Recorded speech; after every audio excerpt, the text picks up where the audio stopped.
Pernah kepikiran nggak, waktu lihat kapal udara raksasa, gimana caranya benda segede itu bisa melayang di udara?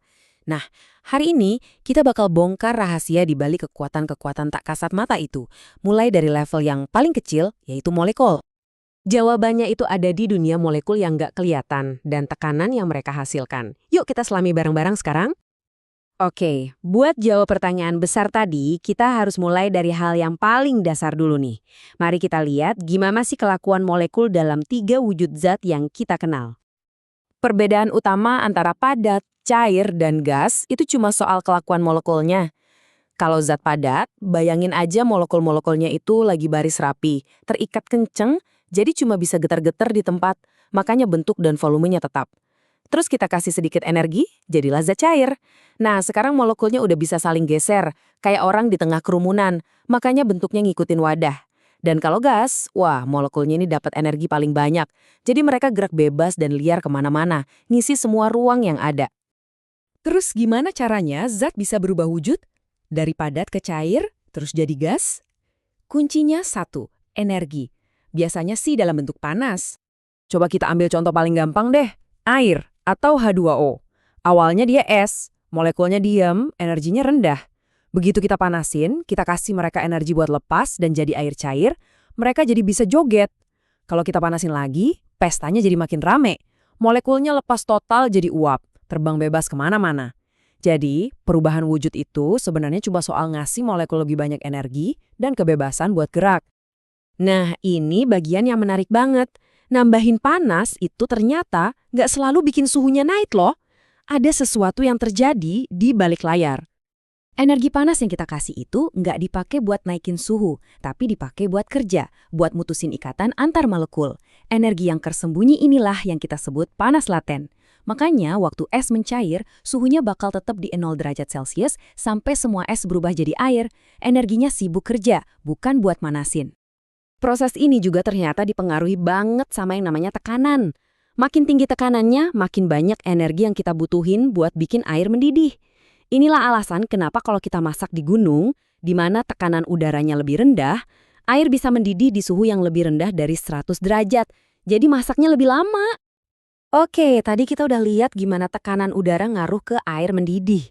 Ternyata ya, tekanan dari fluida, entah itu udara atau air, itu adalah kekuatan dahsyat yang ada di sekitar kita setiap saat. Yuk kita coba pahami dorongan tak terlihat ini. Jadi, gini, mau wadahnya lebar atau sempit, tekanan di dasarnya itu cuma bergantung sama seberapa tinggi kolom cairannya. Makanya, tekanan di dasar kolam renang yang dalam itu jauh lebih besar daripada tekanan di dasar bak mandi yang cetek. Prinsip yang sama persis juga berlaku buat atmosfer kita loh. Coba deh bayangin, berat dari kolom udara seluas 1 inci persegi yang membentang dari permukaan laut sampai keluar angkasa itu totalnya 14,7 pon. Intinya, kita ini sebenarnya hidup di dasar lautan udara. Dan berat dari lautan udara ini neken kita dari segala arah. Kita nggak ngerasa remuk karena ya tubuh kita juga ngasih tekanan balik dengan kekuatan yang sama. Oke, sekarang kita udah punya 2 kepingan puzzle, fluida dan tekanan. Waktunya kita gabungin buat ngejawab pertanyaan di awal tadi. Kok bisa sih benda segede gaban itu ngapung? Pasti pernah ngerasain kan? Ngangkat batu di dalam air itu rasanya enteng banget. Itu bukan sulap. Memang ada gaya nyata yang dorong batu itu ke atas. Dan gaya itu datang dari airnya sendiri. Ada satu eksperimen klasik yang keren banget buat buktiin ini. Pertama, kita timbang kubus logam di udara. Katakanlah beratnya 10 pon. Terus kita timbang lagi, pas dicelupin ke air. Beratnya jadi cuma 3 pon. Loh, hilang kemana 7 ponnya? Nah, ternyata air yang tumpah gara-gara kubus itu, pas kita kumpulin dan timbang, beratnya persis 7 pon. Berat yang hilang itulah gaya apung, dorongan dari air ke atas. Dan penemuan inilah yang kita kenal sebagai prinsip Archimedes. Ini nih momen eureka yang legendaris di dunia fisika dan jadi kunci dari semua benda yang bisa mengapung. Logikanya jadi simpel banget. Kalau berat bendanya lebih gede dari gaya apungnya, ya udah dia tenggelam. Kalau lebih kecil, dia ngapung. Di contoh ini, dorongan ke atasnya cuma 624 pon, tapi bebannya 700 pon. Ya jelas tenggelam. Dan prinsip ini berlaku di mana-mana. Buat hal-hal yang super besar sekalipun.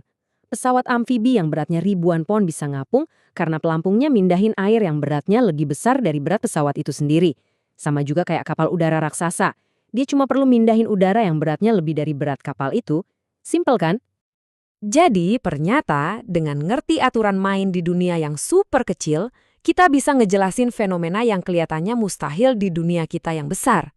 Dari molekul yang getar-getar sampai kapal udara yang melayang, pada akhirnya semuanya itu saling terhubung.